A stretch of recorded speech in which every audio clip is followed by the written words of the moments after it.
This is Derrick with the Conscious Resistance Network. I'm bringing you another guest today who's doing good work around the country to bring awareness to the masses, to the mainstream, and to those outside of the old stream who are looking for information that helps us take in the full picture of what we're dealing with when it comes to the police state, the growing surveillance state. And this is very important work. You follow Conscious Resistance, you know we try to keep you apprised of Stingray surveillance. I've talked about this story actually in the past, but now we're going to talk with the person himself who helped bring it to the national stage. How you doing, Mr. Sam Richards? Good. Thanks for having me on. Yeah, I appreciate you taking the time today. I want to get into this story that you helped break and how that came about. But first, I want to give you a chance to talk to the audience a bit about who you are as a journalist and as an activist, and what brought you to this point and how you started the North Star Post. Sure. Well, I originally got into social media as well as just media in general, independent media, I should say, through Occupy Minnesota and a lot of the stuff that was going on around those times. I'm sure a lot of your listeners are familiar with all that. So I did a lot of PR work for Occupy Minnesota when we were camped out in the government plaza downtown in Minneapolis, as well as traveling around the country covering the things like the political convention protests, as well as the Occupy port shutdown in Oakland, which was pretty big. Um, and so that kind of got me into independent media. So there was all kinds of spin-offs like Occupy Homes, as well as just more journalistic things like in Minnesota there was a program called the Drug Recognition Evaluator Program. And the real basic rundown is that the police were taking cops from outside of the Minnesota or the Minneapolis jurisdiction, getting them to admit to what drugs they're using, and then kind of using them as guinea pigs to train officers on how to deal with people that were under the influence of various things. So I pointed that out to one of my buddies, and from there it just blew up into a huge story.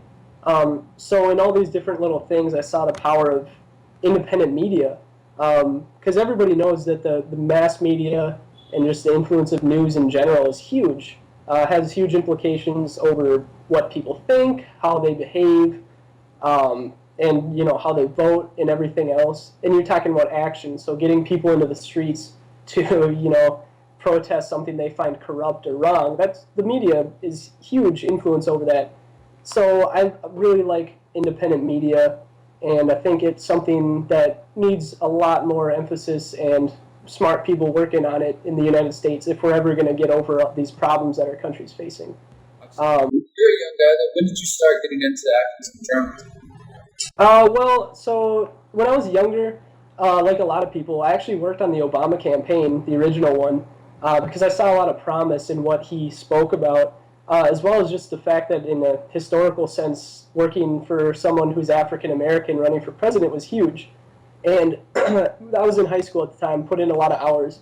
And so as the years went on and I learned more about how the world actually works, especially American politics and the corporate influence thereof, I kind of got, a little bit pissed off about things that were going on. I thought I was, working for the good guys when it turns out that both the options people are genuinely presented with are basically, not what this country needs.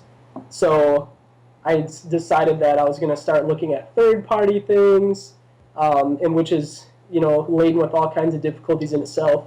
But yeah, I originally started with just mainstream political activism, and from then on out, I saw that a lot of what was being said with nonprofits and political work like that, they're not necessarily working towards the real fix of those issues, and it takes independent, civic-minded people actually going after things like getting money out of politics or environmental causes or whatever it is. But you have to be outside of the main framework. So that led me into independent media. Absolutely. So you don't have a uh, formal education in journalism. No, I actually Me originally went either. to school for political science. So yeah, I learned a bit there. Jumped around with different majors, and then I realized that I can do good journalism without having a degree and the Absolutely. institutionalized thinking that brings about. No, absolutely. I was going to say myself, and I mean, there's nothing wrong with people who choose to go down that path. But I've learned from Right. journalists like Ben Swan and others that really a lot of those institutions are trying to teach people to be broadcasters and not to think investigative and to think with curiosity. And I tend to feel that's either something that you have already or you don't. I mean, somebody like yourself, I'm sure, obviously the story we're about to cover, it shows that you have a sense of curiosity. I'm the same way. You know, I get an itch, like I have to scratch it, I have to find out and start researching and looking deeper. And that is what journalism should really be about. But I think that we've seen, Yeah. as you said, it's not that anymore. And Right. it's important for us to be in these fields. Yeah, and I think too, not only just the inherent like investigative things, but there's a sense of duty that comes along with people that have the ability to, you know, either not necessarily change the way people think, but show them the reality at hand, especially when it comes to institutions that you're taught through your entire education career are always in your interest. They're, you know, America's a complete democracy. It's the best country on earth. People have in journalism have a duty to tell you in a factual sense without spin what the reality actually is. And I think that's lost with corporate media, with people that are maybe too afraid of sounding somewhat controversial, Yeah. which is unfortunate because, you know, a free press is extremely important towards any kind of country that thinks it's a democracy. So let's talk a little bit about the story that you broke just in the past couple months, and then we'll bring it up to what you found out recently. Sure. So we know why you're interested in journalism. We know what your passions are, and that you've been involved in this activism. What led you to first breaking this story that has to do with surveillance planes being flown around the nation? How did you get to that? Sure, yeah, it was really interesting actually. So I talked a little bit about how like I worked with groups of activists on independent media projects before, but the story I published on May 26th of this year was the first story that I say I can put my own name on, and it was like my first article I posted as an independent journalist. And it was really straightforward. I got a tip from somebody that I worked with who was a buddy of mine at Minneapolis International Airport, and we know a lot about aviation and, you know, just facts therein. And so what he sent me was a picture from a flight tracking app he had on his phone of an aircraft clearly doing circles around parts of Minneapolis that were really densely populated, a mall in southwest suburbs, parts of downtown, and various places like that. And so just through open records research, like websites such as aircraft1.org and FAA.gov, you can look up the information attached to the registration of an aircraft. Because anytime you have an airplane, there's certain legalities that need to be in place in order for it to actually be in accordance with federal code for the plane to be in the air. And part of that is registering the aircraft with like an address, a name, a phone number, usually a company name if it's a corporate plane or a government agency. And so following this registration of this one aircraft, it led to a P.O. box in Bristow, Virginia, which had 62 other planes registered at the same address. A bunch of them were registered to places that I never heard of, things like FVX Research, PSL Surveys, stuff like Northwest Aircraft Leasing Corporation. So it was, and then at the bottom of the list, there were two larger planes, I think 757s, that were registered to the Department of Justice. And from there, it kind of, that's when eyebrows were being raised. People were, me and my friend, I should say, were looking at this like, there's definitely something going on with this aircraft. So the mixture of, you know, it being obviously doing some, excuse me, some kind of surveillance over our hometown and being linked back to what looked like fake companies closely associated with the Department of Justice, it kind of made the case in itself. Yeah.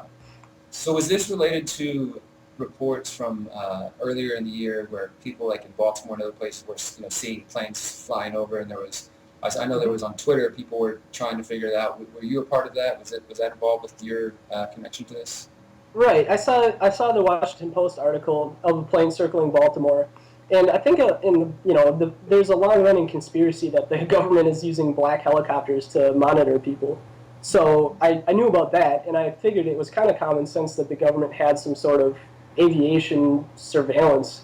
But anywhere else in the media, they only talked about like one or two instances, or well, one instance in like Baltimore you brought up. It was one plane circling protests. It looked like it had Hokie registration, and then that's pretty much where the media left off with the story, which I thought was pretty poor work because there's an entire fleet being operated. After we found the 62 aircraft, I looked at the company names, I should say, like in quotes, and found that there's actually 100 more. or 100 in total. So there was an entire fleet being operated, and the mainstream media just didn't think that was worthy to cause, or didn't have the investigative wherewithal to find them. But that was a huge story. So I was posting pictures of the data, the flight patterns that these planes were doing on Twitter, and somebody was finally like, you need to post an article, like something concise on a blogging website where people can read and continue to work. And so that's why I wrote the article. And then a week later, the Associated Press turned it into an international scoop. Did they contact you before they broke their story? No, yeah, you could do a whole podcast on just that kind of relationship. But I did talk back and forth with their editor because I tried to get in contact with the people that put their names on the story. And now in my head, I think I understand what happened is that they've been investigating it probably around the same time that people noticed the Washington Post article about the plane over Baltimore. And they had, I think the editor told me they had like 14 journalists working hours and hours and hours to get the story down. And so I'm pretty sure they got kind of pissed off when I posted and scooped them just by like eating my Cheerios, doing public records research, and posting the images on Twitter. So they posted it as an exclusive. But some of their clients, because the AP, sells their stories down the wire, some of their clients, they had the top 3 paragraphs, which was the rundown of the story. And then at the end of those paragraphs, they said all of this information was available online, which was a link to my article. Nice. So it was, even within the mainstream media, they weren't really sure how to play it because obviously they knew that this information had been nailed down already, just not in their traditional sense. I mean, especially if they're saying they had 14 journalists working on this for months, and you come in and you're able to just, like you said, use public records and just do some basic investigative work and break the story. They don't want to. They don't want to admit that, but we all know that you played a vital role in getting the story to, like you said, the international news, and that's great work, man. I definitely appreciate and applaud you for that. And this is something that I've been keeping my eye on because we talked before in private conversations about my work with Stingrays and cell site simulators, and of course earlier in the year it was revealed that there's a program that exists for putting Stingrays or dirt boxes, DRT boxes, in Cessna planes as well. And so we start to get this picture from what you have put together, which is these planes circling overhead using surveillance in some way. We're not sure if they're using heat imaging equipment or probably the Stingrays, but we're starting to get this picture there. What have you found out related to Stingrays and cell site simulators being in the planes? Right. The Stingray is the thing that I'm, I guess, most concerned with. But another thing, and the FBI actually did say in a press conference after the story broke, that they are using Stingrays, they say in some instances, as well as extremely high-resolution imaging software. PBS did a documentary on this, and in PBS they featured technology called Argus, which it's capable of surveilling everything moving within a 36 square mile area. So this is over U.S. soil.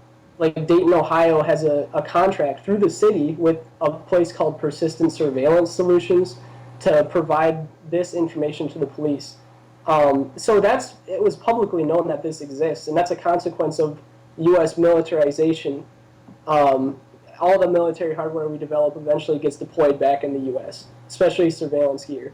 And so the FBI said that they're using, they don't exactly say it, but they are using that as well as the Stingrays, which they admitted in a press conference. Yeah, and you know all about the Stingrays. The DOJ recently talked about maybe changing their rules about how they have a judicial review and maybe consider getting warrants, but they haven't, as far as I know, they don't use warrants for these, even though they can scoop up thousands of people's records just using the Stingray, and they would even rather throw cases out of court than give out details about how the Stingray is used. Yeah, absolutely. And I don't put much stock in what the DOJ says and when they're saying that they'll maybe start considering or they promise they're going to get warrants now. I mean, even if we believe that they're going to be honest with that information, you still got your local police department, you've got the NSA, you've got, and all these other institutions that, in my reporting, my investigating with the NSA, with the Stingrays, it's interesting to see all the different departments that are connected to this in different ways, from the FEC having to approve the Stingrays and pretty much outright lying, like the Harris Corps lying to the FEC on their contracts and their agreements, but also the FEC like faking the ignorance about what's going on. And there was also another researcher who found out that by calling Harris Corp, the corporation in Florida that produces the Stingray version of cell site simulators, apparently they are told that anyone who calls them questioning and seeking information, they have to report that to the NSA. So there's all these various, federal agencies and local departments that are intertwined with the use of these cell site simulators. And as you said, this is just another piece of military technology that's made its way into the hands of the local police department. So it's definitely it can be a scary, intimidating situation, but this is why it's important to get the information out about this. What have you found recently? Now I know you've been working on it, as you said, since May and all summer, and more recently, once I started to dig into it, I saw that you've done some work and there's some information related to Houston. So now I'm looking forward to really diving into that and finding out what I can. And I've been working my sources in Houston, and I want to work more with you on that, so that really the same thing I'm seeing with the Stingrays is what's happening with this, and it's probably a practice that needs to take place. Is that the only information that's been revealed about Stingrays is by individuals such as myself and yourself and others around the country who are just doing FOIA and open records requests and kind of chipping away and getting the pieces revealed where we can, and we're putting together a more clear picture. And that's important. That's what we need to have. We need to have more people filing on their departments, because we're going to see how each of these departments is handling these non-disclosure agreements. And I think it's the same case with these surveillance planes, that we need more individuals. Now that we have this larger picture, we need individuals on the local level to start focusing and seeing what their departments are operating under, what programs allow this, or if the local governments are even aware that this is happening. But what have you found out this week? I know you just broke a story. Today is Thursday. Did you just break it this morning? Yesterday, around 5 or 6, dinner time, basically around here. Walk us through that. Yeah, sorry, my voice is a little shot. But yeah, even just before that part, but it's the old saying, never. How's it go? You'd always be surprised at how much work a group of concerned citizens can get done. Absolutely. After these stories broke, people in Congress, surprisingly, actually were spurred to action. They proposed legislation that would require a warrant every single time something like a Stingray, a dirt box, or any of these IMSI catchers are used. So that's forward progress. That was one of a couple bills that was proposed, and I gotta check into where the legislation is now, but it's still bipartisan support. But yeah, the story I published yesterday, so it's along the same lines as the FBI surveillance fleet, only a couple differences. First of all, I learned from my story that I published on the FBI that you need to try and contact them to get an official statement if it's going to be considered good journalism. Which beforehand I didn't really consider that a great deal, or I didn't put a great deal of emphasis on that, because I honestly didn't think people wanted to hear what the FBI had to say about it, since they've been lied to so many times. But I got a tip from John Wiseman on Twitter under the handle Lemon Odor. He basically, since these aircraft, anybody that owns an aircraft can take their transponder data, which allows you to track it, and remove it from any website that does that sort of thing. So he found a way around that pretty brilliantly by just setting up his own tracking system, which you can get all kinds of information from, like altitude, heading, basic things that allow you to continue researching on who owns the aircraft. And so I think he just tweeted a picture, that I saw it, that was a plane circling, and he said something like suspected Department of Justice aircraft, circling over Beverly Hills, apparently in his neck of the woods. So the registration I pulled up from that was to Silver Creek Aviation Services, and that one was a little more clever of a front company name, but still fake nonetheless, because it has no web presence. The only place it appears was on aviation registry databases online, as well as a P.O. box in Houston, Texas, where the DEA Aviation Division is actually headquartered, which is a funny local twist for you. And so Silver Creek Aviation Services had 30 aircraft registered to them, and that started the digging. It wasn't very hard to make the link between Silver Creek Aviation and the DEA, since in January of 2015, this year, one of their planes crashed in Westminster, Colorado. Local news covered it like they should. And what tipped them off was that police were rushing out to the airplane to throw a blanket over the tail numbers, and they openly said that it was because it was being operated by the DEA. So through incident reports, which are mandatory with aircraft, it was really easy to link the DEA to Silver Creek Aviation Services, which I could have acted as confirmation to say that the DEA is operating the surveillance fleet. And yeah, there's a lot to it, but the basic gist is that through that kind of research, as well as finding an Office of the Inspector General report from a couple years ago that talked about the DEA Aviation Division, I was able, in my mind, the first time to say online, give people a good example of the scope of the DEA's fleet, what they're capable of, and get them on the record to say that it's happening. They're doing it without warrants. They say it's in accordance with U.S. federal code, and they're also operating these aircraft abroad. So there's a lot of things that need to be investigated further on. But part of the thing too that was really interesting is that they're partnering with local police, which was obvious from the crash that happened in Westminster.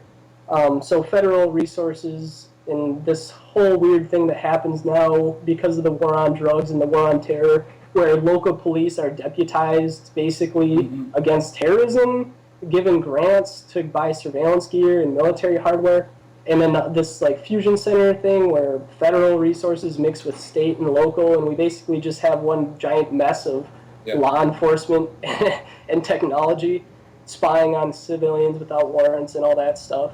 And yeah, before I get too much into the weeds, another highlight of this is that the field office supervisors that are running the DEA basically, they're the ones that are kind of operating the surveillance aircraft program. The aviation division, which is based in Houston, is the head honcho of the aviation, but each one of these field supervisors has to request when the planes are used in air support and all that. So Denver and Seattle both have field offices. It's been hard to get them on the record with this, but it's fair to assume that they're using these aircraft to monitor state-sanctioned legal marijuana activity. Yeah, even though the states have said democratically that they believe that, you know, whatever it happens to be, it's different in each state, but legal weed is being monitored by these aircraft, most likely. That's interesting. You know, of course, we're talking about the DEA, the Drug Enforcement Agency, so that would make sense for them to be. I mean, it makes sense that that's what they would be after, but it doesn't make sense because, as you said, these various states, California, Colorado, other places, are decriminalizing or legalizing cannabis, and yet the federal government is still apparently using funds, tax funds, to operate surveillance flights over these areas. Yep. And so you said that the head office of this is in Houston? Yep. So is that office subject to open records requests, to FOIA requests?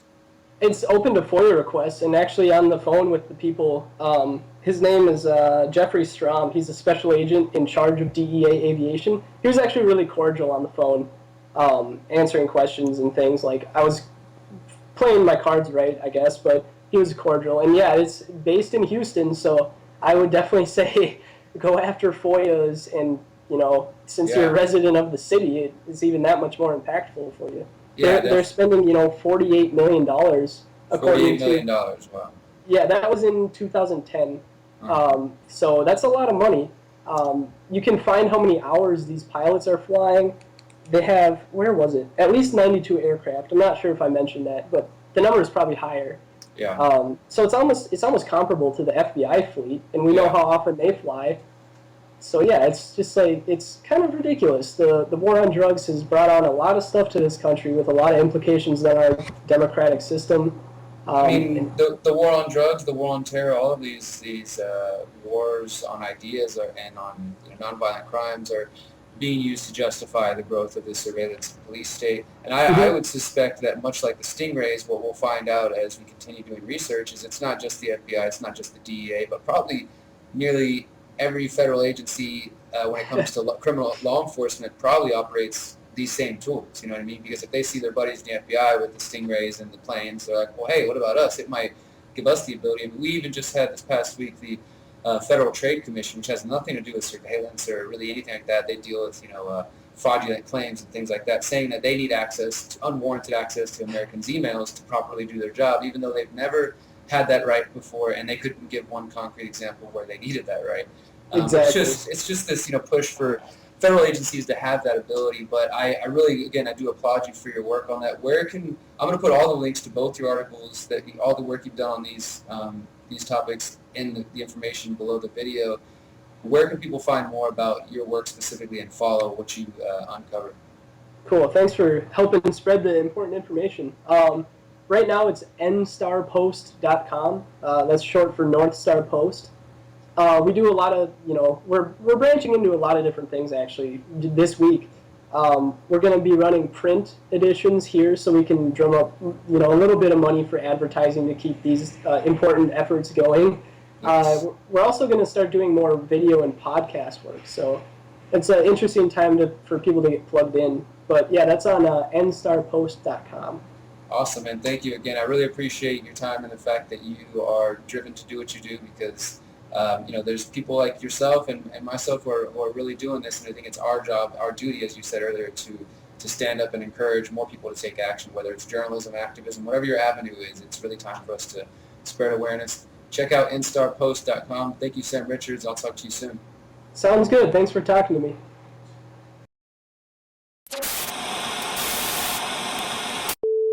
Most of your viewers are probably aware of the names like Vigilant Guardian, the NORAD exercise, Vigilant Guardian, Global Guardian. But what I didn't get to discuss today, which came from an unlikely source, a former 9/11 commissioner,